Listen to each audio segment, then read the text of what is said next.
Part 1 जिसमें हम लोगों ने देखा रैशनलिज्म क्या होता है, एम्पिरिसिज्म क्या होता है, ठीक है? और उसके अलावा ये चीज़ें भी जानी कि एपिस्टेमोलॉजी यानी ज्ञान मीमांसा क्या चीज़ है। तो ज्ञान मीमांसा यानी ज्ञान के बारे में ज्ञान की विवेचना करना है। विशेष रूप से जो है ज्ञान के अंदर जाना है, ज्ञान कहाँ से आया, कितना वैलिड है, क्या सोर्सेज है नॉलेज का। तो ये सब चीज़ें जो है ज्ञान मीमांसा के अंदर थी। प्रैग्मेटिज्म कैसा दृष्टिकोण है, व्यावहारिक दृष्टिकोण है। कंस्ट्रक्टिविज्म कैसा दृष्टिकोण है, सब्जेक्टिव जो दृष्टिकोण होता है यानी व्यक्तिनिष्ठ जो निजी अनुभवों से निकल आता है उसको कहते हैं रचनावाद, निर्माणवाद या कंस्ट्रक्टिविज्म। रियलिज्म है, ये हमने देखा क्या होता है, ठीक है? रिसर्च पैराडाइम किसको कहते हैं, दृष्टिकोण को कहते हैं। उस दृष्टिकोण के अंदर 3 टाइप के दृष्टिकोण है, रियलिज्म, कंस्ट्रक्टिविज्म और प्रैग्मेटिज्म।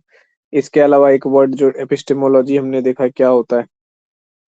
एपिस्टेमोलॉजी के अंदर 2 व्यूज थे। एपिस्टेमोलॉजी को हम लोग क्या कहते हैं, ज्ञान मीमांसा, है ना?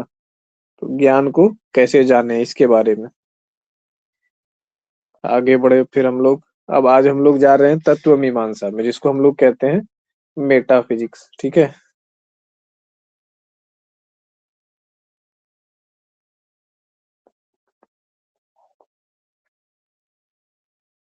मेटाफिजिक्स के बारे में कोई कुछ सुना है, तत्व मीमांसा के बारे में?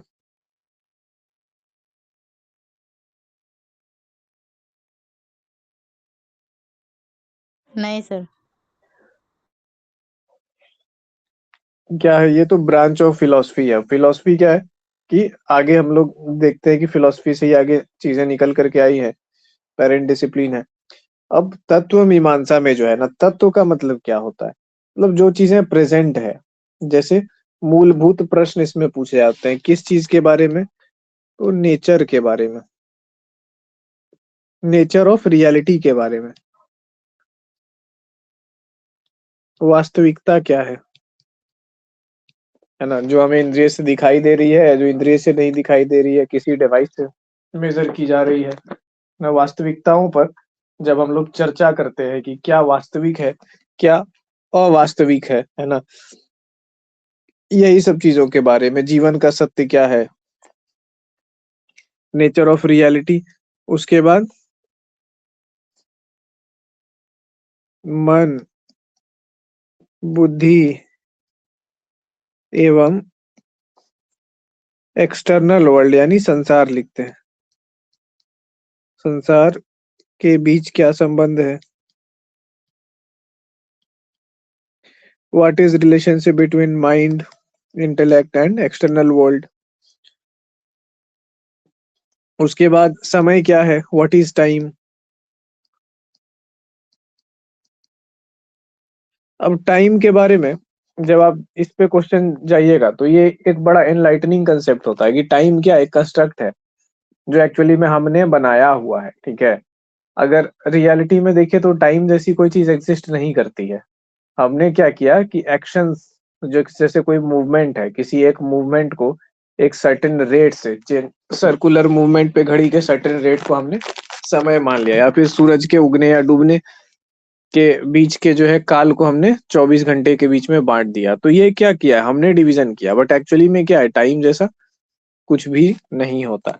तो इस तरीके की जो डिस्कशंस हैं, इस तरीके का जो दृष्टिकोण है, इस तरह के जो प्रश्न है, ये सब सब आते हैं मेटाफिजिक्स के अंदर, ठीक है? यानी फिजिकल जो चीजें हैं, फिजिकल से थोड़ा आगे, है ना? मेटा, मेटा का मतलब फिजिकल से आगे, फिजिक्स से आगे, मेटाफिजिक्स। उसके बाद टाइम के बारे में, स्पेस के बारे में बात करता है, व्हाट इज स्पेस। स्पेस मतलब वो स्पेस अंतरिक्ष नहीं है, ठीक है? स्पेस मतलब जो हम लोग कहते हैं कि जगह, है ना, कोई भौतिक एक अस्तित्व, अस्तित्व की शुरुआत कहाँ से होती है, स्पेस से होती है। कि जगह है क्या चीज है, यानी कि क्या बोला जाए इसको, स्पेस को आयतन कहिए, एरिया कहिए, जिस भी तरीके से। काउजेशन, हमारे हमारा अस्तित्व क्या है, क्यों है, ठीक है? एग्जिस्टेंस के बारे में पूछता है सवाल, उद्देश्य क्या है हमारे एग्जिस्टेंस का। उसके बाद कारण, सब चीज का कारण जानना चाह रहा है कि इसका कारण क्या है, हम लोग क्यों हैं आए हैं धरती पर, टाइम क्यों है, स्पेस क्यों है, हम लोग का अस्तित्व क्यों है। इस तरह के जो मूलभूत क्वेश्चंस है, याद रखिएगा इसमें कीवर्ड क्या है, मूलभूत यानी बेसिक। अब जिसको ये क्वेश्चन समझ में नहीं आता, आमतौर पे जिसको जिसकी बात समझ में नहीं आती है, तो आप देखते हो कि हंस देता है और उसके बाद कहता है कि पागल है। अरे इतना फंडामेंटल क्वेश्चन है कि उसका आंसर नहीं दे पा रहे हो आप, ठीक है, तो कहोगे कि पागल है। बट वो क्या है कि विचार की गहराई में उतरा, उसने एक प्रॉब्लम आपको प्रपोज किया, ये क्या चीज है, आप इसको डिफाइन करो।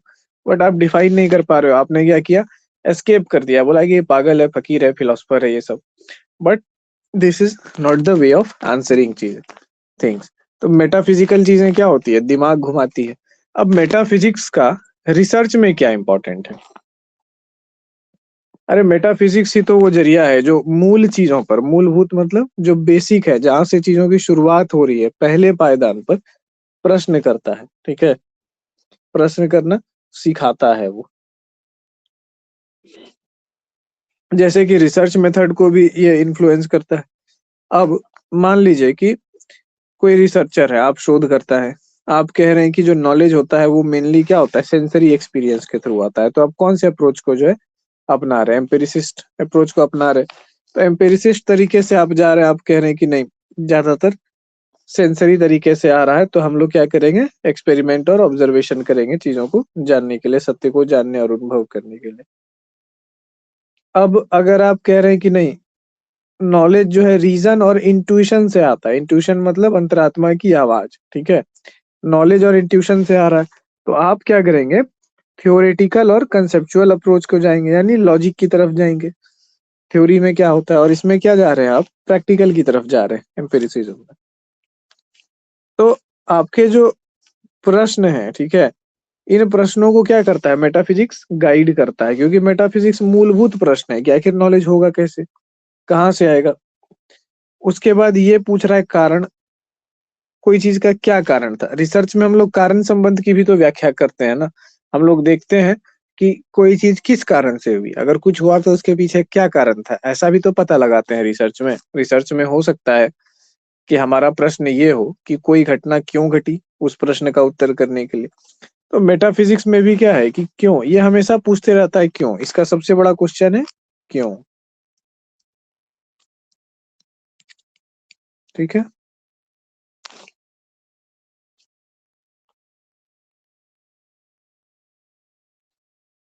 अब इसके साथ जो है ना, दो चीज और है, ठीक है, दुनिया में मेटाफिजिक्स के प्रश्नों पे ये चीज पूछा गया है, फ्री विल बनाम डिटर्मिनिज्म।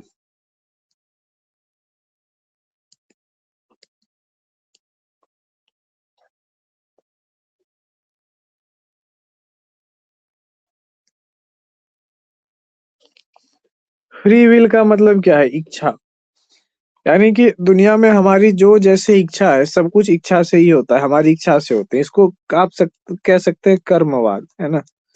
आपने सुना होगा गोस्वामी तुलसीदास जी ने कहा है, कर्म प्रधान विश्व रचि राखा। ये सुनने के लिए आप लोगों को मिला होगा, ठीक है। और फिर ये भी सुनने के लिए मिला होगा, जो होना होता है वो होता ही है, चाहे कितना भी कुछ कर लो होके ही रहेगा। ये दो स्टेटमेंट सुना होगा।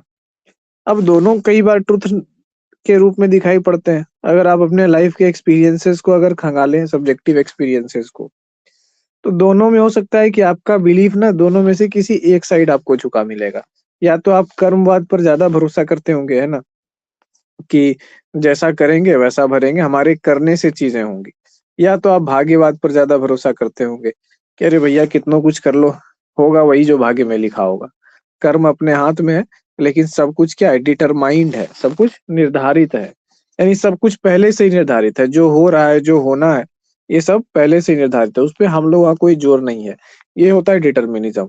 और जो भी करेंगे हम लोग करेंगे, ये होता है फ्री विल, यानी कर्मवाद, कि हम लोग जो चाहेंगे करेंगे। तो अब ये क्या है, दो नजरिया है देखने का। अब ह्यूमन बिहेवियर जो है, मान लीजिए कि आप ह्यूमन बिहेवियर पे रिसर्च करते हैं, ठीक है, तो आप फ्री विल के, आपके माइंड में है कि नहीं हम फ्री विल पे यकीन करते हैं। तो आप क्या करेंगे? फ्री विल पे जो लोग यकीन करते हैं, जो लोग कर्मवाद पे यकीन करते हैं, वो लोग डिसीजन मेकिंग पर यकीन करते हैं। Decision, power of decision making, power of choice. अरे क्या हुआ, चोर के घर में बच्चा पैदा हुआ तो चोरे ना बनेगा? ये तो भाग्य है, ये तो निर्धारित है। शराबी जुआरी के घर में लड़का पैदा हुआ, बचपन से शराबी जुआरी के बीच में रहा, तो वो क्या बनेगा? शराबी जुआरी ही बनेगा, ये तो निर्धारित है। ऐसा दृष्टिकोण आ जाता है भाग्यवाद के अंतर्गत। और जहाँ चॉइस की बात है, भले ही हम चोर के घर पैदा हुए तो क्या हुआ, भले ही हम शराबी जुआरी के घर पैदा हुए तो क्या हुआ, आई हैव माई चॉइस कि मैं ऐसी चीजें नहीं करूंगा, मैं चोरी नहीं करूंगा, ठीक है।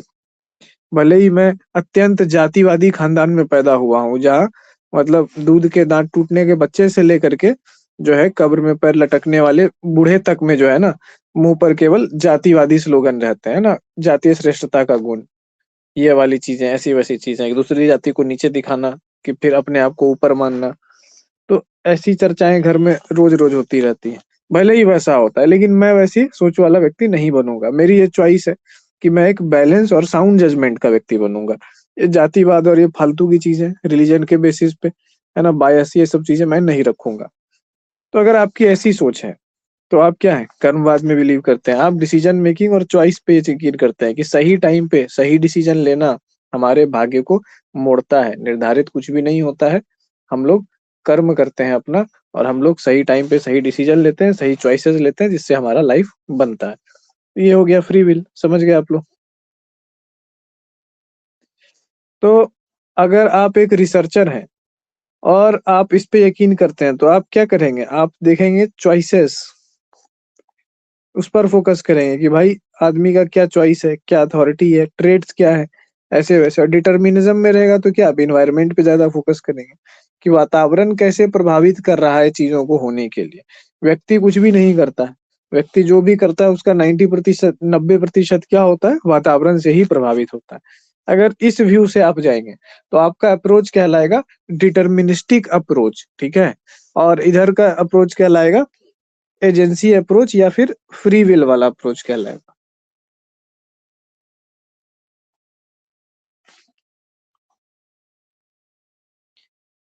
उसके बाद अब आप देख रहे हैं कि जब फिलॉसफी जुड़ती है विज्ञान के साथ, तो थोड़ा मैटर कॉम्प्लिकेट तो कर देती है, पर क्या हो जाता है, विज्ञान इतना सरल नहीं रह जाता है, क्योंकि फिलॉसफी खुद एक सरल आसान विषय है नहीं विज्ञान की तरह।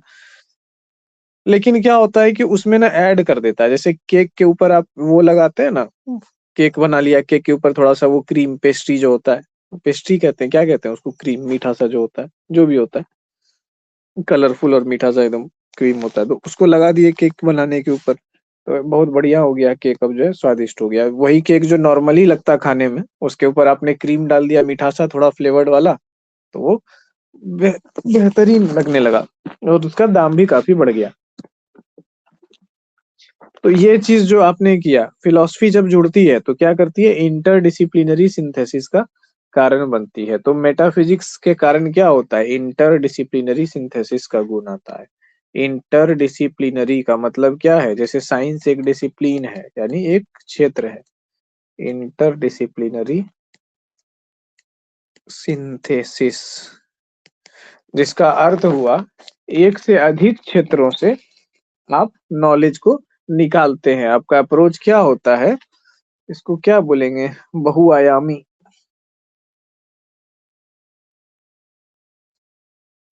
बहुआयामी या बहुक्षेत्रीय, इस तरह का जो है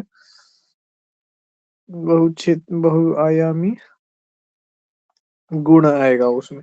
सिंथेसिस का सही वर्ड गुण तो नहीं है, सिंथेसिस का मतलब होता है कि निकालना, कोई चीज को बनाना, ठीक है। उसके लिए हमको सही वर्ड नहीं मिल रहा है अभी, तो बहुआयामी गुण हमने लिखा है यहाँ पर, इंटरडिसिप्लिनरी सिंथेसिस, इसके लिए ये चीज है।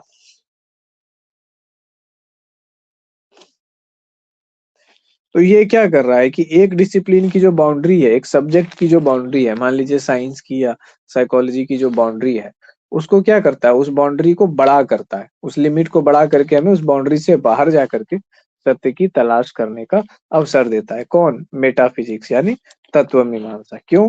क्योंकि ये मूलभूत प्रश्न पूछता है, ठीक है।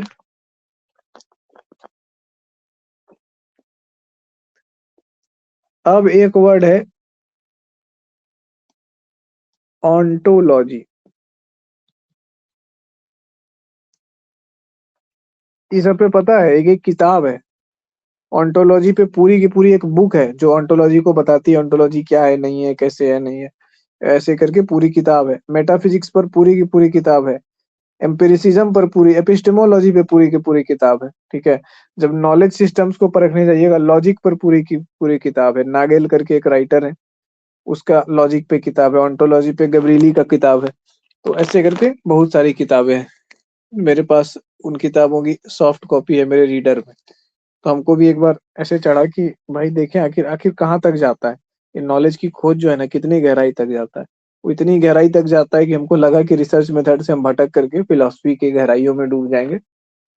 तो हमने अपने आप को रोक दिया। वो किताबें ली तो जरूर, लेकिन पूरा पढ़ा नहीं। हाँ, लेकिन कभी ना कभी तो पढ़ेंगे जरूर, जब थोड़ा फुर्सत और सेटलमेंट होगा। रिसर्च मेथड सबसे सॉलिड और साउंड हम चाहते हैं कि मेरा हो धरती पर। ऑन्टोलॉजी, इसका हिंदी देख लेते हैं, एक सेकंड रुक जाइए।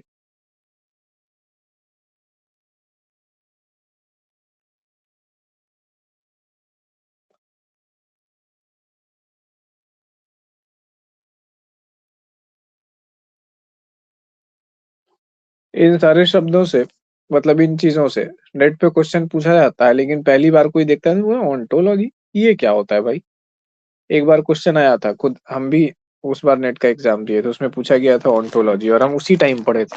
और हमको मलाल हुआ इस बात का कि सिलेबस को हम ध्यान से नहीं देखे। अब ऑन्टोलॉजी क्या है? ऑन्टोलॉजी को हिंदी में कहते हैं अस्तित्व मीमांसा। आपको अगर डिटेल में इन चीजों को ना बहुत गहराई से समझना है, कि एकदम हमको बहुत बढ़िया से समझना है पूरा विशेष करके इसको, तो आप इसका हिंदी जो ये चीज है ना, आप इसके लेक्चर्स देख सकते हैं। ठीक है। अगर आपको टोरेंट पर, यूट्यूब पर, दृष्टि के ऐप पर, टेलीग्राम पर, कहीं पर भी विकास देवी कीर्ति सर के लेक्चर्स मिल जाए, तो बहुत अच्छे से समझाते हैं फिलॉसफी को, या अदर भी टीचर्स को। आपको कहाँ मिलेगी इसके बारे में विशेष और सबसे अच्छा मटेरियल? दो जगह पे। एक, अगर आपके घर में टीवी है, ठीक है, तो टीवी पे चैनल आते हैं ये यूजीसी सीईसी करके, ठीक है, उस पे मिल जाएंगे लेक्चर्स। ज्ञान दर्शन पे मिल जाएंगे। ठीक है। और इस तरह के सरकारी कुछ कुछ चैनल्स होते हैं, जब आप ऐसे करके खोजेंगे ना, ये सरकारी चैनल्स होते हैं जिसपे दिन भर कॉलेज के लेक्चर की तरह लेक्चर ही चलता रहता है। सामने प्रोफेसर बैठे होंगे, कोई स्मार्ट क्लास किसी में हुआ तो हुआ, नहीं हुआ तो इन जनरली वो लेक्चर दे रहे होंगे। आपको बैठ के केवल ध्यान से फोकस करके सुनते रहना होगा। वो इंटरटेन नहीं कर रहे होंगे खान सर की तरह। आपको लगेगा कि मतलब आपके ध्यान देने की क्षमता ना, आपके अटेंशन की क्षमता थोड़ी अच्छी होनी चाहिए, क्योंकि वो प्रोफेसर जो मटेरियल निकालते हैं यूजीसी के द्वारा बनाया होता है या एनसीईआरटी के द्वारा बनाया होता है, और जो प्रोफेसर होते हैं धाकड़ लोग होते हैं, वो बहुत बोरिंग से दिखेंगे आपको। ये क्या बोले जा रहे हैं, बोले जा रहे हैं, ना उतार है वाणी में, ना चढ़ाव है, ना इंटरेस्टिंग ढंग से बता रहे हैं, ना एग्जाम्पल के साथ समझा रहे हैं। पर अगर उस दौरान अपने ध्यान को केंद्रित करके बिल्कुल भी नहीं हिले ना, 1 घंटा 1.5 घंटा का जो भी लेक्चर है, और गौर से एक एक चीज को सुना और समझा, तो आप में जो क्वालिटी डेवलप होगी ना, आप समझिए कि उस फील्ड में आप पूरे देश में टॉप 1% में तो ऐसे ही आ जाइएगा अपने एज ग्रुप में, केवल उन लेक्चर्स और उन चीजों को देख करके, इन रिसोर्सेज का अगर यूटिलाइजेशन आपने किया तो। बहुत बहुत सारी चीजें अंग्रेजी में है, बहुत सारी चीजें हिंदी में, और वहां से उन लेक्चर्स को आप देखेंगे तो नेट क्या जीआरएफ भी आपका हो जाएगा, इतना हम श्योर है। लेकिन इसको देखना और इसको करना बहुत कठिन है एक्चुअली में। लंबे लंबे लेक्चर्स होते हैं, और फिर सबका रूटीन बना के, जिस टाइम पे हम ग्रेजुएशन में थे तो उस टाइम देखा करते थे। तो एक डायरी लिख करके हम रूटीन बना के रखे थे कि सप्ताह में किस दिन कितने बजे क्या क्या चीजें आती हैं, ब्रॉडकास्ट होती हैं वो टीवी पर। तो अस्तित्व मीमांसा जो है, सर अगर फोन पे देखना हो तो फिर कैसे? उसके यूट्यूब चैनल आप देख सकते हैं, लेकिन यूट्यूब पे उतना नहीं मिलता है। हम देखे थे यूट्यूब पे नहीं है ज्यादा। टेलीविजन पे ना लाइव टेलीकास्ट ही होता है, और उसका रूटीन होता है। एक इग्नू का ज्ञान वाणी करके रेडियो भी है। ठीक है, एफएम रेडियो है इसका। ये सब चीजें सर्च करेंगे तो इसका मिल जाएगा कि कैसे कैसे टीवी या रेडियो पे देखना है। ये भी बहुत अच्छा तरीका होता है। और इन लोग का जो कोर्स मटेरियल होता है ना, ये नॉर्मल क्लासरूम की तरह नहीं होता, ये इस तरीके से बनाया होता है कि आदमी टीवी पर देख के ही समझ जाए, क्योंकि सामने से देख करके समझना और पढ़ाना अलग बात है, वो ज्यादा अच्छा होता है। लेकिन कंटेंट को इस तरीके से बनाना कि आदमी बिना पिक्चर देखे, सामने कोई बोर्ड नहीं हो, केवल सुन करके जो है सब कुछ समझ जा रहा है। रेडियो की यही खासियत होती है। जैसे क्रिकेट की कमेंट्री हम लोग पहले देखते थे जब टीवी नहीं हुआ करता था, तो लोग रेडियो सुन रहे होते थे और उनको पूरे माइंड में जो है ना ऐसे दृश्य बन रहा होता था, पिक्चर कि जो है कि बॉल को लॉन्ग ऑन पे मारा है, लपक करके दाहिने हाथ से पकड़ लिया, हवा से पे 3 फीट ऊपर हवा में उछल गए, इस तरीके से। तो फील्ड की बाउंड्री की प्लेयर की सबकी हरकतों को हाथ हिलाकर मुस्कुरा रहे हैं। उन्होंने इशारा किया महेंद्र सिंह धोनी की तरफ। मतलब इतने बढ़िया से बोला ना कि आप आंख बंद करके सुनिएगा तो आपको लगेगा कि मैच एकदम डायरेक्टली देख रहे हैं। उतनी अच्छी कमेंट्री तो कभी टीवी पर नहीं आई। आंखों देखा हाल जो कहता था, वो पूरे माइंड में क्रिकेट का पिक्चर बना रहा होता था लोगों के।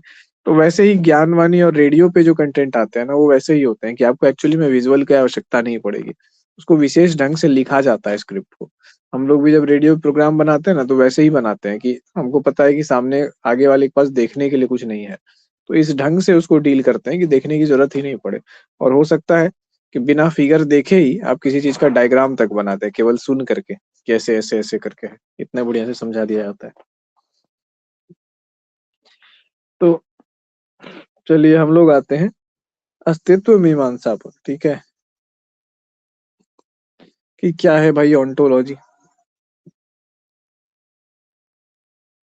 अब इसमें जो है ना मेन फोकस किस पे है, देखिए अस्तित्व पे है।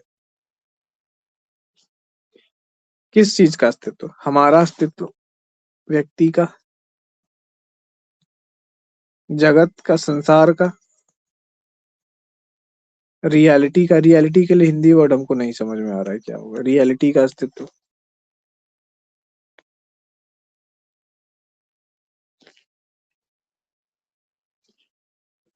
अस्तित्व की प्रकृति।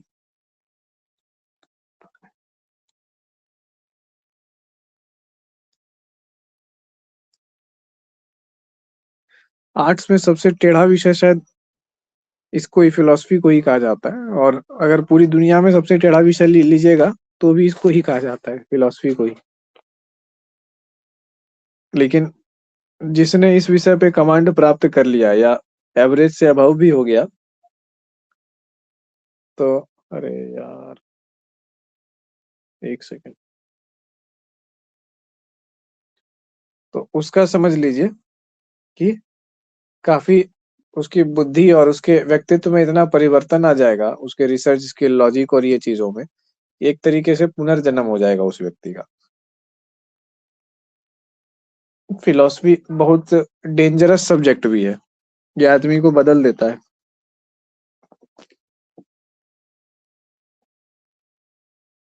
और बहुधा जो है ना, ज्यादातर टाइम बदलने के बाद आप अकेले टाइप के हो जाते हैं, मतलब दुनिया से कोई उतना ज्यादा मतलब नहीं रहेगा, आप जुड़े हुए महसूस नहीं करेंगे।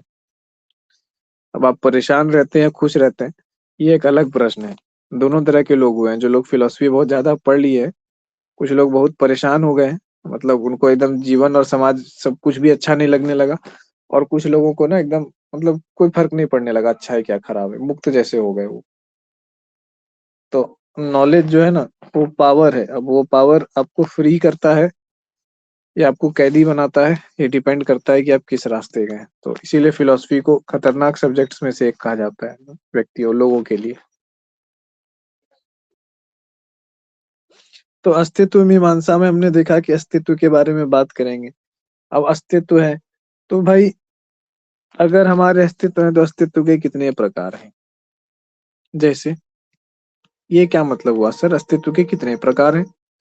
हमारा अस्तित्व तो अस्तित्व है, मतलब हम लोग, अस्तित्व का क्या मतलब है? एक बॉडी है हम लोग के पास, एक शरीर है, 2 हाथ है, 2 पैर है, दो ये चीज है, और एक चिपकाया गया नाम है। जब हम पैदा हुए तो किसी व्यक्ति ने हमें क्या दिया, एक संज्ञा दी, और बोला कि इस बच्चे को इस नाम से जाना जाएगा, टोलू, मोलू, गुड्डी, गुड़िया, बंटी, इस प्रकार के जितने भी नाम है वो चिपकाए गए। समय के साथ जो है थोड़ा सा लगा कि नहीं, अब इसको, अब जैसे मेरे मोहल्ला में है एक व्यक्ति है, उसका नाम है फुद्दू, ठीक है? बचपन से उसको फुद्दू ही बोलते हैं। अब वो बड़े हुए तो उनको सब फुद्दू भैया बोलता है, हम लोग फुद्दू अंकल बोलते हैं उसको। तो बड़ा अजीब लगता है हम लोग को कि यार इनका कुछ दूसरा नाम रख देना चाहिए था, फुद्दू फुड्डू ही नाम रख दिया उनका। तो कितना ही मतलब वाहियात लगता है सुनने में कि आप किसी को जा करके भी कभी बोलते हैं, ऐसे मान लीजिए शादी विवाह में कभी ऐसे घर पे आए, या ना हुआ तो ऐसे बोलते हैं, आइए ना बैठिए ना फुद्दू अंकल। तो अब बोलते बोलते हंसी रोकना पड़ता है कि यार क्यों ऐसा नाम रखा है, ठीक है? एकदम अपने आप को रोक करके अब वो धीरे से बोलना पड़ता है, कोई और सुन करके हंस ना दे। तो क्या है कि अस्तित्व की अगर हम लोग बात करते हैं, अगर आपसे कोई पूछे, एक इंटरेस्टिंग क्वेश्चन है कि हु आर यू, आप कौन है, तो क्या जवाब देंगे? हम एक एक करके पूछते हैं सबसे, देखते हैं क्या जवाब आता है और उस पर से आंसर देते हैं। कौन कौन है भाई? सबसे पहले निधि, आप बताइए, आप कौन है, आइडेंटिटी? हमसे नहीं, पहले किसी और से चाहिए। कौन बताएगा पहले? मनीषा? ककरसा। निखत। बताइए। मनीषा बताइए। निखत, निखत बताएंगी पहले। आप कौन है ये बताइए पहले, आइडेंटिटी बताइए अपनी। पता है, मुझे उस नाम से पहले हंसी आ रही है कि नाम इस सच में ऐसा नाम नहीं रखना चाहिए इंसान को कि आदमी बोले तो पहले हंस ले। ऐसा ही नाम है, अब चर्चा करते हैं तो ऊपर से अंकल लगते हैं रिश्ते में, बड़े अंकल, तो ये और ज्यादा हास्यास्पद हो जाता है। ये बहुत इज्जत के साथ लेना पड़ता है। अब सोचिए हाँ, कि वो तो आदमी मेरे मुंह पे ससुराल जाता होगा तो कैसे बोलता होगा उसको सब लोग। तो चलिए आप बताइए अपनी आइडेंटिटी, आप कौन है, इस प्रश्न का जवाब दीजिए। सर पहले क्या क्या से पूछिए सर। आप कौन है, इसी प्रश्न का जवाब दीजिए, हु आर यू? हम निखत परवीन सर। ओके, ये तो आपका नाम है, आप कौन है? आई एम मैं स्टूडेंट। इंसान हूँ, गर्ल हूँ, लड़की हूँ। ये तो जेंडर है आपका। हाँ तो मैं कौन हूँ? मैं तो इंसान वही तो है ना सर। आप कौन है तो ये मैं इंसान हूँ और क्या। इंसान है, यानी कि आपने अपनी बायोलॉजिकल आइडेंटिटी बताई कि दुनिया के इतने सारे जानवरों में आप हाँ जानवर की एक कैटेगरी है इंसान, जिसमें जिसका नाम निखत है, ठीक है? और जेंडर जो है फीमेल है, यही ना? ये कह रहे हैं कि ये आपकी आइडेंटिटी है, ठीक है? जी सर, यही। ओके, और कोई किसी का कुछ आंसर?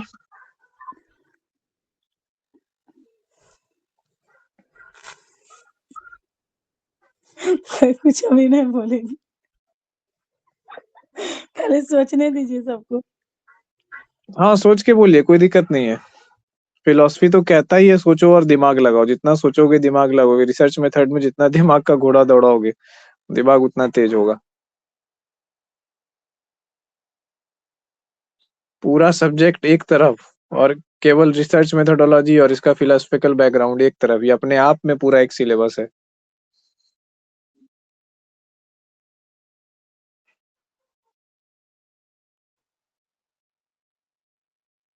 कोई नहीं बोलेगा। निकिता आप बताइए।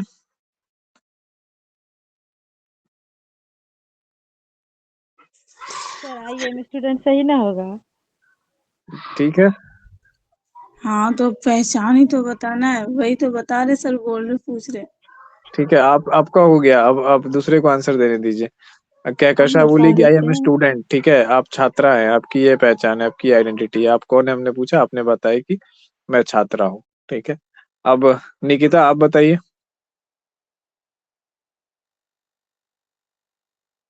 निकिता और फिजा दोनों बताइए। अब हम बता देते हैं, फुगू के जैसा वो जो नाम बोले। ओके, हम अपने मोनू के लिए गोलू है फिलहाल। अभी मोनू कौन है और गोलू कौन है? तो कैसा बताइए। चलिए ठीक है, ये हो गया। और कोई बताएगा? फिजा बताइए, मनीषा, निकिता, ये तीन लोग बचे हुए हैं। कुछ बताना, कुछ आंसर है आप लोग के पास इसका? हु आर यू, हम आप अपने कौन है? पापा मम्मी की बेटी है। ओके गुड, ठीक है। और चलिए अब इतना आंसर है, इन सारे आंसर को एक एक करके हम लोग देखते हैं, ठीक है। इसी पे हम लोग करते हैं तत्व मीमांसा, ठीक है। ऑन्टोलॉजी क्या है, सॉरी अस्तित्व मीमांसा। अस्तित्व हमारा क्या है, हमारी पहचान क्या है, और उसमें क्या चीज है। एक आंसर जो आया है हम लोगों के पास, वो आंसर ये आया है कि मैं एक स्टूडेंट हूँ, ठीक है। अस्तित्व की प्रकृति, अब देखिए कितने प्रकृति थे, कितने प्रकार हुए अस्तित्व के। आप एक स्टूडेंट है, यानी आपका क्रियात्मक अस्तित्व क्या है, यानी आप कार्य क्या करते हैं। मैं एक आईएएस हूँ, मैं एक पॉलिटिशियन हूँ, मैं एक पॉकेट मार हूँ, मैं एक टीटी हूँ, ठीक है। मैं घर जमाई हूँ, नहीं घर जमाई नहीं आएगा, ठीक है। प्रोफेशनल क्रियात्मक अस्तित्व है। तो ये चीज क्या हो गई, ये चीज है क्रियात्मक अस्तित्व की। जब बात आएगी तो आपके क्रियात्मक पक्ष का ये आइडेंटिटी है। तो अस्तित्व क्या हुआ, आपका क्रियात्मक अस्तित्व क्या है, इसको समाज में लोग बोलते हैं कि आप क्या करते हैं, ठीक है। तो हम अब जैसे मान लीजिए कि कोई फिलोसफर टाइप का आदमी है, तो अगर हम, मेरा सबसे ये प्रिय है, हमको अगर कोई पूछता है कि क्या करते हैं, तो हम बोलते हैं सवालों का जवाब नहीं देते हैं, ठीक है। मेरा यही आंसर रहता है। हाँ बशर्ते वो अननोन नहीं होना चाहिए, मतलब नोन अगर है तो फिर, अननोन अगर आदमी है, अगर दिमाग चाट रहा है ऐसे, तो पहले तो हम वैसे ही करते हैं कि देखते हैं इसका रिएक्शन क्या होता है। अब उसको लगता है कि यार ये कितना टेढ़ा आदमी है, तो सीधा जवाब देता ही नहीं है। अब अगर उसको एक्चुअली में माथा नहीं खपाना है, उसको कुछ सीरियस बात है, तब तो वो आगे बोलेगा, नहीं तो उसके बाद वहीं पे जो है ना भड़क करके जो है अपना रास्ता पकड़ लेगा कि भैया इसके मुंह ना लगो, ही बहुत भड़का हुआ टाइप का जवाब दे रहा है। ये- तो ये चीज हो गई क्रियात्मक अस्तित्व, आपने जाना, ठीक है। अब उसके बाद जो है एक आइडेंटिटी आई, अस्तित्व की प्रकृति, ठीक है। संज्ञात्मक, संज्ञानात्मक नहीं, संज्ञात्मक अस्तित्व। जो आपका अस्तित्व संज्ञाओं पर डिपेंड है कि मैं निखत हूँ, ठीक है, ये चीज है। उसके बाद क्या है, मैं फीमेल हूँ, मैं इतने सारे जानवरों में एक जानवर की स्पीसीज से बिलोंग करती हूँ। ये जानवर का जो स्पीसीज है, ह्यूमन इंसान क्या है, संज्ञा है। आपका नाम क्या है, संज्ञा है। जेंडर क्या है, संज्ञा है। तो ये हो गया संज्ञात्मक अस्तित्व। अब एक ने आया कि, एक का आया क्या मैं गोलू की मोलू क्या ऐसे करके कुछ हूँ, ठीक है। तो वो क्या हो गया, उसको कहते हैं रिलेशनल आइडेंटिटी। हिंदी हमको नहीं आ रहा है थोड़ा, रिलेशनल आइडेंटिटी। या आप अपनी आइडेंटिटी को दूसरे के रिलेशन, किसी रिलेशन के साथ बता रहे हैं। जैसे आप कौन है, मैं पापा की परी हूँ। मैं कौन हूँ, मैं माँ का मगरमच्छ हूँ, ठीक है। तो इस प्रकार की जो चीजें हैं, जब रिलेशन के साथ हम डिफाइन करते हैं, अब जैसे देखते हैं ना कि स्त्रियों के साथ सबसे ज्यादा होता है, कौन है, तो फलाने की बेटी है, ठीक है। उसके बाद कौन है, तो फलाने की पत्नी है। उसके बाद कौन है, फलाने की माँ है। अब फलानी का जो है ना, बहुत आदमी को नाम ही नहीं पता चलता है। ये बहुत पुराने जनरेशन में हम लोग देखेंगे कि बड़ा मुश्किल से किसी को नानी दादी और उन स्त्रियों का नाम पता होता था। वो भी पता होने का कारण ये हुआ कि जब voter I card, ration card, ये वो सब बनने लगा, तब जाकर के लोगों को नाम पता चलता है कि ये फलाना नाम है। बाकी परिवार में पूछिए तो नहीं, जो है ना वही वाला नाम है कि फलाने की माँ, फलाने की पत्नी, ठीक है। उसके बाद संबोधन है, मौसी, चाची, बड़की माँ। तो ये सब तरीके की जो चीजें हैं वो क्या है, रिलेशनल आइडेंटिटी है। तो अब ये जो लग रहा था कि अस्तित्व जो है, अब अस्तित्व की प्रकृति से क्या मतलब है, अब ये सहज हो गया, सरल हो गया कि अस्तित्व भी कई प्रकार का है। इस तरीके के आप भी बहुत सारे अस्तित्व के प्रकार सोच सकते हैं। लेकिन इससे क्या होगा, एक सेटिस्फैक्टरीली आंसर मिलेगा, पूरा एक आपको संतुष्ट प्रश्न मिलेगा नहीं, आप खोजते जाइए। फिर तो रिलेशनल आइडेंटिटी, मैं फलना की चिलना की फलना हूं, तो आखिर मैं हूं कौन, ये तो फलना चिलना के संबंध में होता है। तो मैं कौन हूँ, इस मैं कौन हूँ की तलाश में लोग क्या बन जाते हैं, फिलोसफर बन जाते हैं, है ना, या साधु संत बन जाते हैं, ठीक है। जीसस क्राइस्ट बन जाते हैं, पैगंबर बन जाते हैं, शंकराचार्य बन जाते हैं, बुद्ध बन जाते हैं। तो इसी मैं कौन हूँ की तलाश में, इस प्रश्न की तलाश में कि आखिर मैं क्या, मैं कौन हूँ। और दूसरा प्रश्न क्या होता है, जीवन का उद्देश्य क्या है, जीवन का उद्देश्य क्या है। जो भूखा है, जिसको रोटी नहीं मिल रही है, उसके लिए जीवन का उद्देश्य रोटी है। और जिसने सब सुख कर लिया है, उसको ये क्वेश्चन बड़ा ये होता है कि आखिर क्या उद्देश्य है जीवन का। जब तक सुख नहीं मिला था तब तक तो लग रहा था सुख सुख भोग करना, मान सम्मान बढ़ाना, दूसरों की नजर में अच्छा हो जाना, यही सब जीवन का उद्देश्य है, ठीक है, भला भला करना। लेकिन अब हम उस स्थिति पे हैं कि हम सब कुछ कर चुके हैं, जितने सुख थे दुनिया में सारा भोग लिया, जितना मान सम्मान था सब मिल गया, प्रेम था वो भी कर लिया, पास में इतनी शक्ति है, इतना संसाधन है कि जिसका जो भला करना चाहे वो भी कर लिया, फिर भी लग रहा है कि जीवन का उद्देश्य क्या है, एक खालीपन है जीवन में। उसकी तलाश में लोग निकल गए कि क्या है नहीं है। तो वैसे करके तो अपने अंदर की यात्रा पे निकलते हैं, वो क्या होते हैं, आध्यात्मिक यात्रा होती है। तो अस्तित्व मीमांसा का प्रश्न कहाँ ले गया आपको, एक खोज की तरफ ले गया। अब आध्यात्मिक यात्रा की तरफ अगर आपको ले जाता है ये प्रश्न, तो वो भी तो एक खोज ही है ना, ठीक है, वो साइंस से अलग है, विज्ञान से अलग है, पर आपको एक रास्ते पे ले गया, एक खोज पे ले गया। तो वैसे ही क्या होता है, मेटाफिजिक्स यानी तत्व मीमांसा और अस्तित्व मीमांसा दोनों क्या है, एक दूसरे से काफी जुड़े हुए हैं, एकदम नजदीक नजदीक सटे हुए। मेटाफिजिक्स क्या है कि बड़ा थैला है और उसके अंदर ओंटोलॉजी जो है छोटा सा बैग है, बड़े थैले में बहुत सारे क्वेश्चन है और उसमें छोटा सा जो बड़े थैले के अंदर एक छोटा सा थैला है, उसके अंदर कुछ लिमिटेड क्वेश्चंस है। तो यही चीजें हैं, ओंटोलॉजी इसी को कहते हैं। अब अस्तित्व की बात करें तो केवल व्यक्ति के अस्तित्व की बात नहीं, संसार के अस्तित्व की बात, समाज के अस्तित्व की बात, सामाजिक संबंधों के अस्तित्व की बात है ना। कोई चीज अगर एग्जिस्ट कर रहा है तो कैसे एग्जिस्ट कर रहा है। शुरुआती दौर में आपको लगता होगा ये सब क्या मतलब प्रवचन वचन दिमाग का दही करने वाला बात है ना, इधर से उधर। लेकिन जितने भी फंडामेंटल रिसर्च हुए ना, सबको इन्हीं चीजों ने गाइड किया है। जैसे मैटर है, समझिए कि कोई चीज है तरल है, किसी व्यक्ति ने पहली बार पूछा कि ये गीला, ये चीज अगर पदार्थ गीला है तो गीला ही क्यों है, ये सूखा क्यों नहीं है। अब इसी उत्तर ने, है ना, इसका अस्तित्व जो है ये गीलापन ही क्यों है, इसकी पहचान गीलापन ही क्यों है। अब ये कोई पूछेगा तो बोलेगा तो पागल है क्या जी, जब कोई चीज गीली है, जैसे वाटर है लिक्विड स्टेट में है, अगर लिक्विड है तो लिक्विड है, इसमें क्या माथापच्ची लगाना। लेकिन किसी ने माथापच्ची की, तब पता चला कि अरे यार, ये जो लिक्विड है ना, ये लिक्विड स्टेट में क्यों है, क्योंकि इसके अंदर की एटॉमिक एनर्जी हाई है, इसके बीच में जो अणु है, अणुओं के बीच में जो ऊर्जा है वो ज्यादा है, हीट ज्यादा है, तो इस कारण से लिक्विड स्टेट में। जब वो हीट ऊर्जा कम हो जाएगी तो ये सॉलिड स्टेट में चला जाएगा। तो इस तरीके से जो है पदार्थ के मूलतः 3 स्टेट खोजे गए। फिर जब हम लोग आगे बढ़े तो 5 6 7 स्टेट खोजे गए पदार्थ के, जिसमें आप लोग जान रहे हैं कि चौथा स्टेट प्लाज्मा को कहा गया है, पांचवा बीईसी को कहा गया है, बोस आइंस्टीन कंडेंसेट, और छठा और सातवां भी दो स्टेट है जिसका हमको नाम अभी याद नहीं है। तो इस तरीके के जो क्वेश्चंस होते हैं वो मूलभूत यानी प्रारंभिक क्वेश्चन होते हैं और सारी चीजों की खोज का श्रेय वही जाता है। जैसे चुंबक है, चुंबक लोहे में सट जाता है, लेकिन क्यों सट जाता है ना। अगर चुंबक है तो चुंबक क्या है उसको डिफाइन कीजिए। ये तो पता चल गया, ये चीज कोई एक्स काले कलर की वस्तु है, उसको हम लोग चुंबक कहते हैं, वो चुंबक है, ये आपको बता दिया गया, बचपन में ट्रेन कर दिया। लेकिन चुंबक है क्या, ऐसी क्या चीज है उसमें। हेलो, कट कट के आवाज आ रही है। नेट आप एक बार अपना देखिए ना, ऑन ऑफ करके, शायद सही हो जाए। मेरा तो ठीक है। तो वही चीज है कि चुंबक अगर है, चुंबक क्या है कि चुंबक में ऐसा क्या है जो उसको चुंबक बनाता है, उसको चीजों से अलग करता है।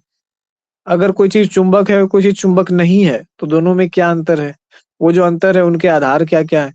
इस तरह के जो है ना एकदम भीतर घुसे घुसे हुए जो प्रश्न है, ये सब आते हैं ऑन्टोलॉजी और मेटा ऑन्टोलॉजी के अंदर, मतलब मीमांसा के अंदर। समझिए, तत्व मीमांसा हो, ज्ञान मीमांसा हो, अस्तित्व मीमांसा हो।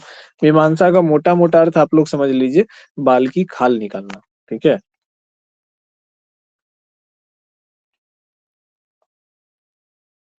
बेसिकली ये सब चीजें ना प्रश्न करने का एक तरीका है। हम लोग जब रिसर्च मेथड में पढ़े थे कि हम लोग का एटीट्यूड कैसा होना चाहिए, इंक्विजिटिव होना चाहिए, इंक्वायरी वाला एटीट्यूड होना चाहिए, प्रश्नवाचक और क्रिटिकल होना चाहिए। क्रिटिकल का मतलब सब चीजों को प्रश्न की नजर से देखना। तो ये नहीं, उसको आलोचनात्मक दृष्टिकोण हिंदी में कहते हैं, लेकिन हम लोग का मस्तिष्क आलोचना का अर्थ समझता है शिकायत, गॉसिप, ठीक है। पर आलोचना का अर्थ होता है क्वेश्चन के नजरिए से चीजों को देखना। जैसे आप किसी पत्रकार को देखते होंगे, पत्रकार शिकायत नहीं करते हैं, वो जो है क्वेश्चन करते हैं, काउंटर क्वेश्चन करते हैं, बहुत ढंग से वो चीजें करते हैं। अब कुछ है बेवकूफ लोग जो कि अपने आप को पत्रकार समझते हैं टीवी पे आके, दे आर नॉट पत्रकार। जैसे आपने आपकी अदालत में देखा होगा रजत शर्मा को, वो बहुत सारे क्वेश्चन करते हैं, तो वो क्वेश्चंस के द्वारा चीजों को जान रहे हैं। उनका क्या है कि इंक्वायरी करेंगे। आप लॉजिक अगर लगाते हैं तो वो आपको काउंटर लॉजिक लगा के तरीके तरीके से पूछेंगे, पर वो आपकी भर्त्सना नहीं करेंगे, ठीक है। वो आपकी शिकायत नहीं करेंगे, आप पर आरोप प्रत्यारोप नहीं करेंगे कि ये आप ऐसे हैं, आप वैसे हैं, आप ये हैं, वो हैं। नहीं, वो चीजें नहीं होती है। वो इंक्वायरी साइंटिफिक इंक्वायरी का हिस्सा नहीं है। जर्नलिज्म क्या है? जर्नलिज्म भी साइंटिफिक इंक्वायरी के प्रिंसिपल्स को फॉलो करता है। जुडिशियल प्रोसेस जो है वो भी साइंटिफिक इंक्वायरी के उसमें भी साइंटिफिक इंक्वायरी के प्रोसेस को फॉलो करना है। तो हर जगह आप देखेंगे कि इन सारी चीजों को फॉलो करने का विधान है। अब ये क्या है, आर्ट के साथ साथ साइंस के साथ साथ क्या है, आर्ट है, एक स्किल भी है। कौन व्यक्ति कितनी बारीकी से इसको फॉलो कर सकता है, इस पे डिपेंड करता है कि वो कितना अच्छा डिसीजन मेक कर सकता है। इससे जो बहुत अच्छे लॉयर होते हैं, ठीक है, उनका साइंटिफिक डिमीनर भी बहुत जबरदस्त होता है, क्वेश्चन करने का तरीका, लॉजिक, रैशनैलिटी। लेकिन लॉयर तो सब लोग हैं, उसमें क्या सारे अच्छे लॉयर हैं? नहीं। सब लोग लॉजिक का यूज कर पाते हैं? नहीं। जहाँ पे लॉजिक का यूज नहीं किया गया, मिस यूज किया गया, वहां पे क्या हुआ? जस्टिस नहीं मिल पाया, है ना। अपने क्लाइंट से, मर्डर किया हुआ क्लाइंट है, 10 मर्डर करके आया है और उसको बरी करवा लिया वकील ने। क्यों? क्योंकि अगले पक्ष का जो व्यक्ति था वो लॉजिकली इतना साउंड नहीं था, वो रीजन के बेसिस पे उतनी धार अपने अंदर नहीं रख सकता था, प्रश्न करने नहीं जानता था। अब एक्सियोलॉजी, एक्सियोलॉजी क्या होता है, इसका भी हिंदी देख लेते हैं।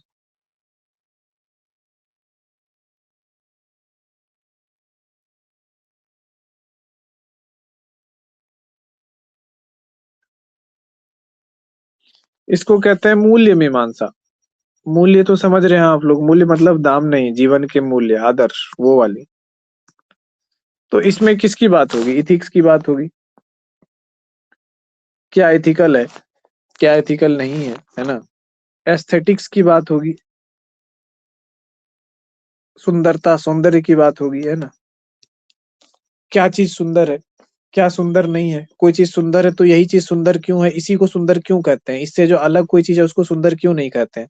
जैसे अब गोरी चमड़ी है, गोरी चमड़ी को सुंदर क्यों क्यों कहा जाता है, और काली चमड़ी को सुंदर क्यों नहीं कहा जाता है, क्यों? ये तो इस तरह के जो प्रश्न है ना, क्यों ऐसा है। अब जैसे सुंदरता के बारे में जब दिमाग लगाया गया, एक्सियोलॉजी का एक बहुत अच्छा एग्जाम्पल है। आप लोगों ने सुना होगा एक फिबोनाची रेशियो के बारे में,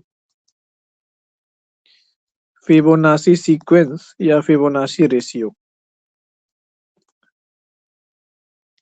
मैथमेटिशियन लोग जो है, जो लोग फिलोसफर भी थे, फिबोनाची एक इटली का व्यक्ति था, ठीक है, और मैथमेटिशियन था। उसने एक अनुपात की खोज की। उस अनुपात में बताया गया,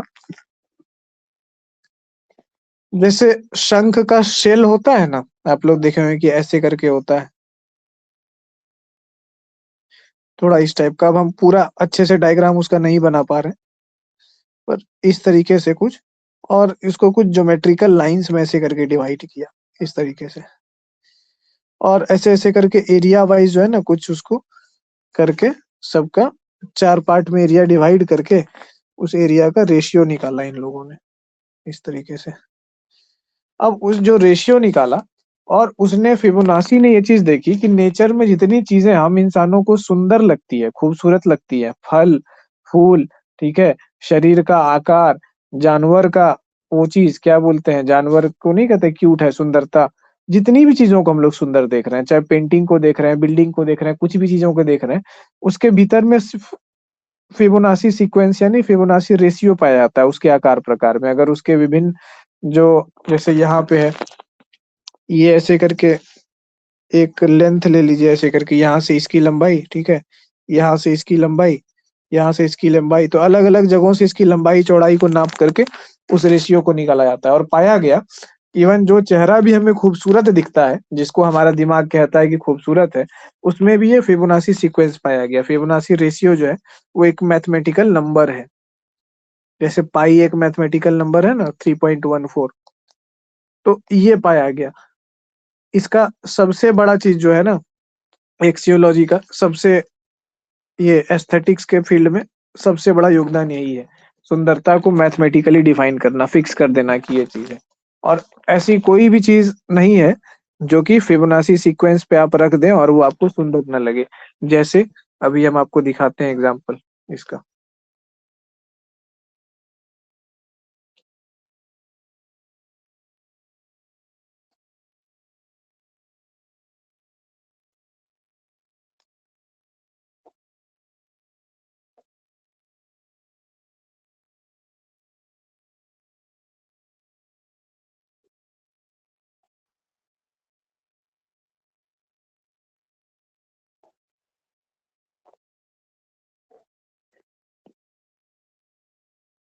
देखिए ये खूबसूरत चेहरा, इसके अंदर भी वही फिबोनाची सीक्वेंस का रेशियो निकला। कपाल में, बाल में, नाक और भौहों में, और होठों और टुड्डी में, हर जगह पे फिबोनाची सीक्वेंस अलग अलग है। इसको गोल्डन रेशियो कहा जाता है फिबोनाची सीक्वेंस को। जिसके चेहरे में, जिसके चेहरे का स्ट्रक्चर फिबोनाची सीक्वेंस के हिसाब से होगा, वो चेहरा हमें सुंदर लगेगा देखने में, चाहे स्त्री का हो या पुरुष का हो। जिस पेंटिंग में होगा, जैसे मोनालिसा की ये पेंटिंग है फेमस, इसमें भी दिख रहा है।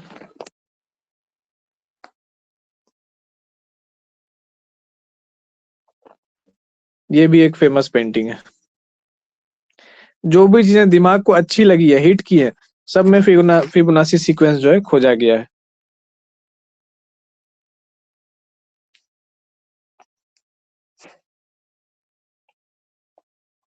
अब एक्टर्स के नाम के साथ सर्च करते हैं, देखिएगा एक्टर्स और एक्ट्रेसेस के वो चीज में आएगा। ये इनको माना जाता है हॉलीवुड की अभी तक की सबसे सुंदर हीरोइन का भी लोग मानते हैं। गोल्डन रेशियो पे जब इनके चेहरे को रखा जाता है तो 94.37% तक एक्यूरेट इसका गोल्डन रेशियो पे आता है। नाम हमको नहीं पता है, कोई नई एक्ट्रेस है वो।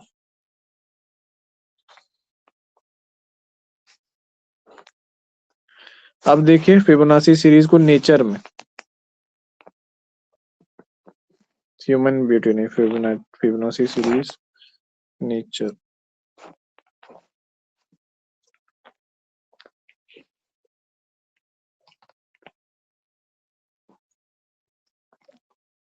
सुंदर लग रहा है फिबोनाची सीरीज, इसके अंदर भी शंख।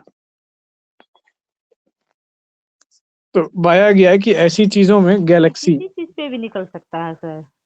ने ऐसा पाया गया है कि जो चीजें ना हमारे दिमाग को आकर्षित करती हैं, जो देख करके हमारे दिमाग को अच्छा लगता है, मतलब अपने आप ही उस रेशियो को देख करके हमारे दिमाग को बढ़िया लगने वाली फीलिंग आती है, तो सब में पाया गया कि सबके अंदर ये मैथमेटिकल जो है ना, ये घिरनी टाइप का डिजाइन जो होता है फिबोनाची सीक्वेंस पाया गया। जब आर्ट और पेंटिंग्स को, दुनिया की प्रसिद्ध पेंटिंग्स को देखा गया, तो वहां भी देखा कि इसका ये चीज पाया गया। अब क्या कर रहे हैं लोग, इसका जानबूझ के डिजाइन में यूज कर रहे हैं, डिजाइनिंग करने में, लोगो डिजाइन करने में, एड वगैरह ये चीजों में।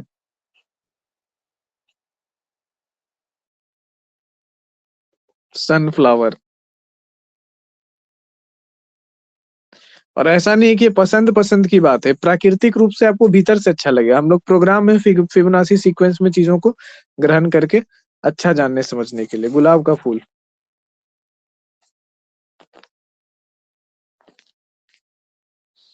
तो ये एक एग्जाम्पल था जहाँ पे हम लोग को जो घर में जो वो बनाते हैं, दिवाली वगैरह में बनाते हैं ना, अल्पना, रंगोली, ये सब चीजें, उसमें भी जो फिबोनाची सीरीज और सीक्वेंस का फॉलो करता है, वो बहुत सुंदर लगता है हमें देखने में। तो अब ये जो है, इसने ये बताया कि एस्थेटिक्स यानी ब्यूटी क्या है, उसको डिफाइन किया, जबकि ब्यूटी कितनी सब्जेक्टिव चीज है, और उसमें से ऑब्जेक्टिविटी खोज करके निकाल दी। तो ये है पावर फिलॉसफी का, और फिलॉसफी का ही एक पार्ट मैथ भी है। इथिक्स की बात की, वैल्यूज की बात की है ना, कि क्या सही है क्या गलत है। तो इसमें हम लोग क्या पाते हैं, एक्सियोलॉजी में एक चीज हम लोग पाते हैं, इसका एक फीचर ऑफ एक्सियोलॉजी, फीचर यानी गुण, feature of axiology, axiology, dichotomy, Hindi भी लिखेंगे, परेशान नहीं होना है। डाइकोटोमी यानी कोई चीज जिसकी दो वैल्यू हो सकती है, द्वैतवाद, या तो हाँ या तो ना। इसका एक बड़ा फीचर है, इसका एक गुण है एक्सियोलॉजी का, मूल्य मीमांसा का। क्यों? एथिक्स की जब हम लोग बात करेंगे तो क्या बात करते हैं, क्या सही है और क्या गलत है, दो वैल्यूज आई, सही या गलत, यानी डाइकोटोमी। हम लोग डिटरमिन करेंगे क्या सही है और क्या गलत है। एस्थेटिक्स, क्या सुंदर है और क्या सुंदर नहीं है। तो मूल्य मीमांसा का एक गुण जो है द्वैतवाद है, डाइकोटोमी है, ठीक है। अगर डाई का मतलब होता है दो, मूल्य मीमांसा में हमेशा दो वैल्यूज या दो पोल्स के बीच में हम लोग चर्चा करते हैं, ये एक्स और वाई, इन दोनों के बीच में कुछ नहीं, ठीक है। तो ये एक अद्वितीय गुण है एक्सियोलॉजी का, मूल्य मीमांसा का, जो अस्तित्व मीमांसा में नहीं पाया जाता है, ठीक है।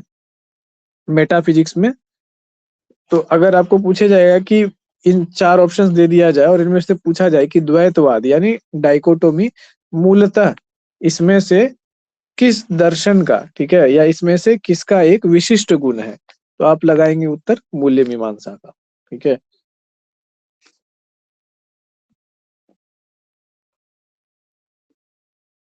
सर थोड़ा सा ऊपर कीजिए तो स्लाइड, बोलिएगा, रुकने। और नीचे नीचे, और थोड़ा, और थोड़ा, हाँ बस।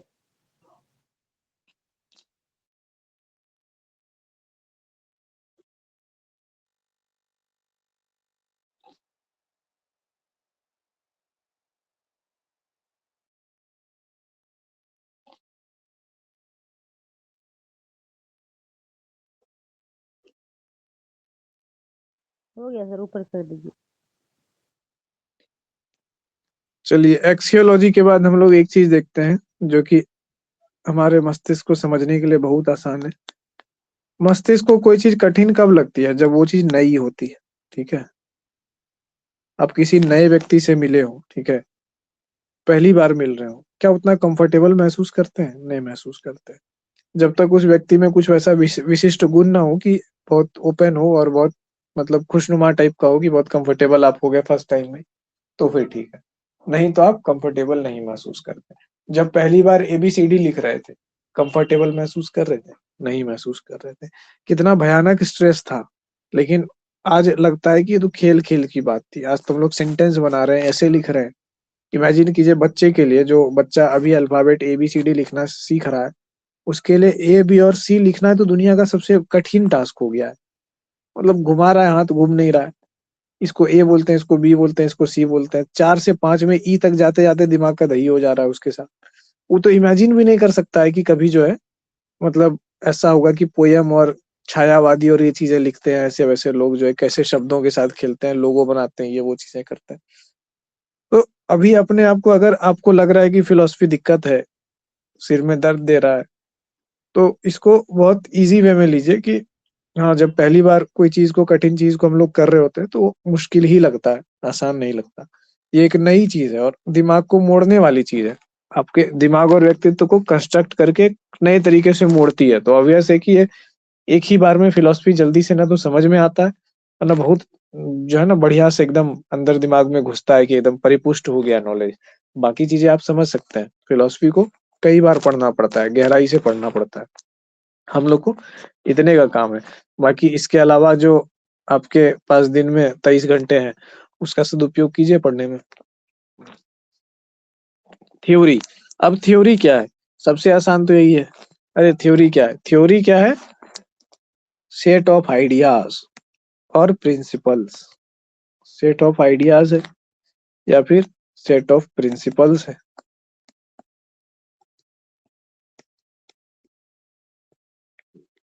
ठीक है। ये सेट ऑफ आइडियाज और सेट ऑफ प्रिंसिपल से हम लोग क्या करते हैं? हम लोग किसी चीज को एक्सप्लेन करते हैं, है ना। जैसे न्यूटन के गति के नियम है, थ्योरी ऑफ मोशन न्यूटन का है ना, लॉज ऑफ मोशन है, वो क्या है? थ्योरी है। तो अब थ्योरी से हम लोग क्या कर रहे हैं? मोशन को एक्सप्लेन कर रहे हैं, गति को एक्सप्लेन कर रहे हैं, और क्या कर रहे हैं? प्रिडिक्ट भी कर रहे हैं। अगर कोई गोली जो है 1 किलोमीटर दूर से इस रफ्तार से छोड़ी जाएगी, तो कितने सेकंड बाद जा करके वो 1 किलोमीटर दूर बैठे टारगेट को हिट करेगी? तो क्या कर रहे हैं? प्रेडिक्ट कर रहे हैं कितना टाइम पे वो जाके हिट करेगा। एक्सप्लेन भी कर रहे हैं मोशन को लॉ के माध्यम से। तो थ्योरी का काम क्या है? तो थ्योरी का काम है चीजों को एक्सप्लेन करना, चीजों को प्रेडिक्ट करना और फ्रेमवर्क देना, अंडरस्टैंडिंग का फ्रेमवर्क।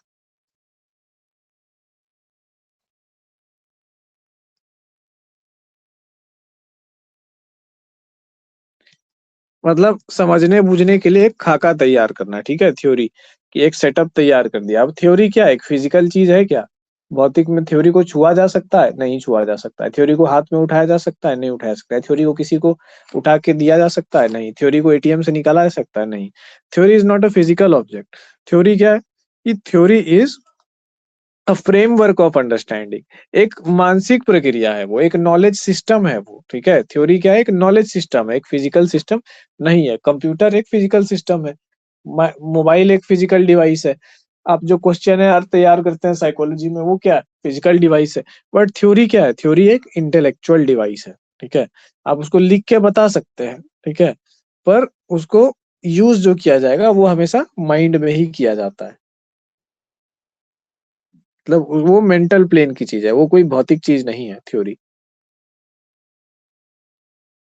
तो यही सब थ्योरी के गुण है कि ये क्या है, नॉन फिजिकल ऑब्जेक्ट है, ऐसा ऑब्जेक्ट है जो भौतिक नहीं है। थ्योरी नॉन फिजिकल ऑब्जेक्ट है। अब थ्योरी क्या होता है, ज्यादातर mostly has empirical roots. Empirical मतलब एक्सपेरिमेंट, टेस्टिंग, ऑब्जर्वेशन, वहीं से ना थ्योरी निकलती है। हम लोग भले स्कूल में उल्टा पढ़ते हैं, पहले न्यूटन का लॉ पढ़ लिए, उसके बाद न्यूमेरिकल बना रहे हैं, और उसके बाद जो है सामने में देख ही नहीं पा रहे कि न्यूटन का लॉ कहाँ कहाँ कैसे कैसे लग रहा है। पहले हम लोग को थ्योरी पढ़ा दिया गया, तो हम लोग के दिमाग को बचपन से क्या लगता आया कि नहीं, पहले थ्योरी पढ़ते हैं तब ना साइंस में काम करते हैं, पहले नॉलेज होगा तब ना काम करेंगे। साइंस तो उल्टी चीज, साइंस उल्टा है। साइंस बोलता है पहले काम करो, काम करके ऑब्जर्व करो, चीजों को देखो, उसको मेजर करो, बार बार मेजर करो। अगर हर बार एक रिजल्ट हर बार सेम ही चीज आती है, 1000 बार करो, 100 बार करो, एक आदमी नहीं करो, 100 आदमी मिलके करो, ठीक है, अलग अलग जगह पे अलग अलग सिचुएशन में करो, फिर भी रिजल्ट वही आता है, तब क्या कहेंगे, नियम। जैसे गुरुत्वाकर्षण का नियम है, जितना बार भी पत्थर उछाला गया, जितना बार भी ऊपर से चीज छोड़ा गया, तो वो नीचे ही आके गिरा, कभी भी ऊपर नहीं गया, अनटिल अनलेस उसमें कुछ विशेष प्रबंध न किया गया था ऊपर जाने के लिए। तो अब जो चीज है, ये क्या है कि थ्योरी क्या है कि एक नियम है। कैसे बनता है थ्योरी, जब बार बार चीजें सत्य है। थ्योरी क्या है, कोई नियम को या किसी चीज को एक्सप्लेन करने का एक ट्रूथ है हम लोग के पास, जिसके जरिए हम लोग चीजों को जानते हैं। और अब ऐसे थोड़ी ना हुआ कि हमने कुछ जान लिया और हमने थ्योरी बना दी, तो वो कोई थ्योरी नहीं होती है। थ्योरी का मतलब है जो सस्टेन करे बार बार रिपीटेड ऑब्जर्वेशन को, बार बार किए गए एक्सपेरिमेंट को। अगर वो सस्टेन करती है तब वो थ्योरी होती है, और अगर सस्टेन नहीं करती है तब फिर निकल के आता है क्या, थ्योरी का लिमिटेशन। बनाने वाला थ्योरी बना देता है, अब जैसे न्यूटोनियन, ठीक है, न्यूटोनियन फिजिक्स कहते हैं, मतलब जिसमें न्यूटन के लॉज, ग्रेविटी का, मोशन का, मोमेंटम का, इन सारी चीजें जहाँ पे लगती है उसको न्यूटोनियन फिजिक्स कहते हैं। लेकिन नॉन न्यूटोनियन फिजिक्स भी है। मॉडर्न फिजिक्स में जब आप जाइएगा तो पता चलेगा कि पूरे प्रकृति में बड़े स्केल पर जहाँ चीजें आंखों से दिखाई पड़ती है, वहां पे हर पदार्थ, हर भौतिक वस्तु, हर पिंड न्यूटन के नियम का अनुपालन करता दिखाई देता है। लेकिन जैसे ही चीजें माइक्रोस्कोपिक लेवल पे जाती है, यानी सूक्ष्म स्तर पे जाती है, तो वहां पर न्यूटन के नियम काम नहीं करते हैं। तो ये न्यूटन के समय में नहीं हुआ। न्यूटन के बाद जब माइक्रोस्कोपिक लेवल पे साइंस गया, अदृश्य दिखने वाली चीजों पर, यानी इतनी सूक्ष्म कि जो आंखों से ना दिखाई दे, वैसी चीजों पे जब विज्ञान गया, तब उसने देखा कि जो छोटे छोटे पार्टिकल्स है ना, वो तो न्यूटन के लॉ को फॉलो ही नहीं कर रहे हैं। इनकी तो अलग ही दुनिया है, इनका अलग ही नियम है। तब न्यूटन के लॉ का एक लिमिट पता चला कि अच्छा, न्यूटन के लॉ का ये लिमिट था कि ये माइक्रोस्कोपिक डोमेन पे अप्लाई नहीं होता है। क्रिया के बराबर प्रतिक्रिया माइक्रोस्कोपिक डोमेन में जरूरी नहीं है कि हो ही, लेकिन मैक्रोस्कोपिक डोमेन में, यानी भौतिक जगत में, आंख से देखे जाने वाले बड़े आकार के जगत में, बिल्कुल ऐसा ही होता है। तो इससे पता चला कि थ्योरी की एक लिमिटेशन है। तो कोई भी थ्योरी क्या है कि थ्योरी भी पूर्ण सत्य नहीं है। थ्योरी तभी तक सत्य है जब तक उसका लिमिटेशन नहीं खोजा गया है। आप लोग का जो प्रश्न था, ये कुएं का मेढक वाला, ठीक है, उस प्रश्न को एक बार ऐसे करके देखिए। वाटसन ने बिहेवियरिज्म की खोज की, उसको लगा कि यार हमको ऐसा चीज पता चल गया ना, हम वैज्ञानिकों को बताए थे ना उस वाटसन के काल में, उन लोगों को लगता था कि कोई तो एक दुनिया में ऐसा विशेष ज्ञान जरूर होगा, एक थ्योरी ऐसी होगी जिससे दुनिया में हर कुछ को एक्सप्लेन किया जा सकेगा, है ना। थ्योरी ऑफ एवरीथिंग की तलाश में वो लोग थे, क्योंकि अलग अलग चीजों में स्टार्टिंग में हम लोग ने देखा था साइकोफिजिक्स में भी थ्योरी ऑफ एवरीथिंग की तलाश ने क्या किया, साइकोफिजिसिस्ट लोगों को भी प्रेरित किया कि अलग अलग सारे इंद्रियों के, जबकि थ्रेशोल्ड अलग अलग थे, हर व्यक्ति पे अलग अलग डिपेंड करते थे, लेकिन सारे वैज्ञानिकों ने तलाश करके सोचा कि नहीं, एक ऐसा कोई फॉर्मूला या एक थ्योरी निकालते हैं जिससे हर एक इंद्रिय को एक्सप्लेन किया जा सके, जो कि सही से नहीं टिक सका, निकला भी लेकिन उतने एक्यूरेसी में नहीं आ पाए। तो इसी थ्योरी ऑफ एवरीथिंग की तलाश ने जो है ना लोगों को कई बार वैज्ञानिकता से गुमराह भी किया है। और इसीलिए थ्योरी की लिमिटेशन, थ्योरी का एक जीवन भी होता है। कई बार ऐसा होता है कि पता चलता है कि आपने जो थ्योरी दी ना वो लग ऐसा रहा है पर ऐसा है नहीं। जैसे डुअल नेचर क्या बोलते हैं, पदार्थ के दो प्रकृति के बारे में आप लोगों ने सुना होगा, क्लास 11th में पढ़ा होगा जिनका साइंस है, नहीं तो क्लास 10 में पढ़ा होगा। डुअल नेचर, जिसको हम लोग पार्टिकल कहते हैं, भौतिक कहते हैं, जैसे हम लोग का हाथ है, स्किन है, ये क्या है, भौतिक है, इसको हम लोग छू सकते हैं। ईटा पत्थर है, बांस है, बम्बू है, इन चीजों को हम लोग, सब चीजों को छू सकते हैं, पकड़ सकते हैं। पर क्या अगर आपको कहा जाए कि जो चीजें आप देख रहे हैं दरअसल में वो पदार्थ है ही नहीं, वो सब तरंगे हैं, सारे वेव्स हैं। जब वेव्स बहुत हायर फ्रीक्वेंसी में एक जगह संघनित हो जाते हैं तो वो पदार्थ के रूप में दिखाई देने लगते हैं। जैसे कि मान लीजिए कि हवा में एक इमेजिन कीजिए सिचुएशन, जैसे डीजे बजता है पूरे हवा में, आपके घर के आसपास अगर जोर से डीजे बज रहा हो तो पूरे हवा में ऐसे करके कंपन पैदा हो रहा है, और उस हवा में आपके घर के फ्लोर पे पूरा आटा ऐसे बिछा हुआ था, दीवालों पे भी आटा जैसा कुछ ऐसे पूरा पाउडर पाउडर ऐसे पूरे पूरे सब तरफ चिपका हुआ है, और रूम के दो दीवार हैं, उत्तर और दक्षिण, दोनों के पीछे बड़ा बड़ा डीजे का सेटअप लगा करके जो है धम धम धम धम किया जा रहा है। नतीजा क्या होगा, डीजे की जो तरंगे होंगी वो सारे आटा को जो है वो फोर्स प्रदान करेगी उड़ने का, आटा उड़ेगा, उत्तर से भी उड़ेगा, दक्षिण से भी उड़ेगा, दोनों साइड से वेव्स टकराएंगी, और जहां पे जाके टकराएंगी सारा आटा वहां पे क्या होगा, टकराता हुआ दिखाई पड़ेगा। तो इससे क्या मालूम चलेगा, मालूम चलेगा दूर से कोई खिड़की से देखेगा कहीं दूर से तो दिखाई पड़ेगा, अरे राम रे उस रूम में कुछ उजला कलर का डस्ट टाइप का ऐसे करके है, वो बार बार म्यूजिक के साथ अपना आकार बदल रहा है, अरे तेरी का भूत आ गया, भूत नाच रहा है। आप समझिए क्या चीज हुई, जो चीज वहां पे नहीं थी, आटा चिपका हुआ था दीवार पे, है ना, एक फॉर्म नहीं था, एक आकार नहीं था, उसने तरंगों के कारण एक शरीर के जैसा आकार ले लिया, चीजें इतनी संघनित हो गई। तो तरंगे क्या करती है, तरंगों में एनर्जी होती है, एनर्जी पार्टिकल्स को धकेलती है और उसको इस तरीके से व्यवस्थित कर देती है कि जो चीज का अस्तित्व नहीं था उस चीज का अस्तित्व जैसा दिखाई देने लगता है। इसको कहते हैं पदार्थ की तरंग प्रकृति। तो ये जब प्रकृति आई तो बोला कि अरे यार कोई पदार्थ, इसका मतलब सॉलिड लिक्विड है ही नहीं, अगर कुछ भी है तो केवल एनर्जी और वेव हम लोग के चारों तरफ, यानी हम लोग सॉलिड नहीं है। तो बोला कि फिर उसको एक्सप्लेन किया गया, एक्सप्लेन किया गया इलेक्ट्रॉन लेवल पे, तो पता चला कि हम लोग जिसको कण कहते हैं कि इलेक्ट्रॉन एक कण है, इलेक्ट्रॉन तो कण है ही नहीं, इलेक्ट्रॉन क्या है, इलेक्ट्रॉन भी एक तरंग है। फिर और तगड़े माइक्रोस्कोप से देखा तो बोला इलेक्ट्रॉन को जो गोल सा पिक्चर देखा गया, जैसे पंखा मान लीजिए, पंखा को आप लोग घूमते हुए देखते हैं तो एक गोल तस्तरी के जैसा दिखाई पड़ता है, लेकिन रुका हुआ देखिएगा तो क्या लगेगा कि तीन को उसमें किल्ला निकला हुआ है, तीन पत्ती निकला हुआ है।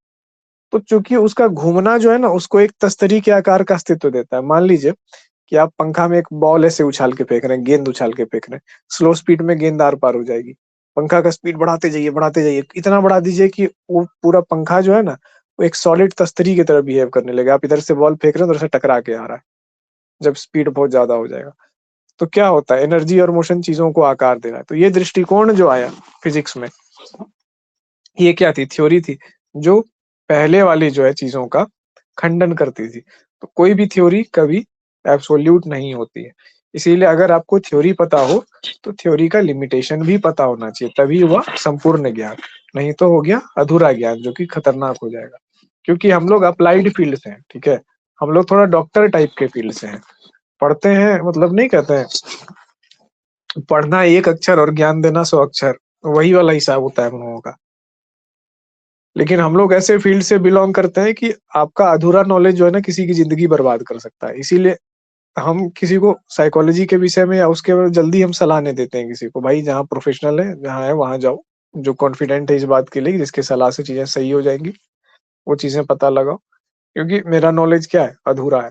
तो उस अधूरे नॉलेज को पूरा करने के लिए आपको जो थ्योरी है, उस थ्योरी का लिमिटेशन क्या है, किस किस जगह पे थ्योरी लगेगी, किस किस जगह पे नहीं लगेगी, उसका क्रिटिसिज्म क्या है, ये सब चीजें पता होनी चाहिए, ताकि एक्चुअली में आप उसको अपने लाइफ में अप्लाई कीजिए या किसी और के भी लाइफ में कहीं भी अप्लाई कीजिए, तो उससे दुर्घटना ना हो जाए।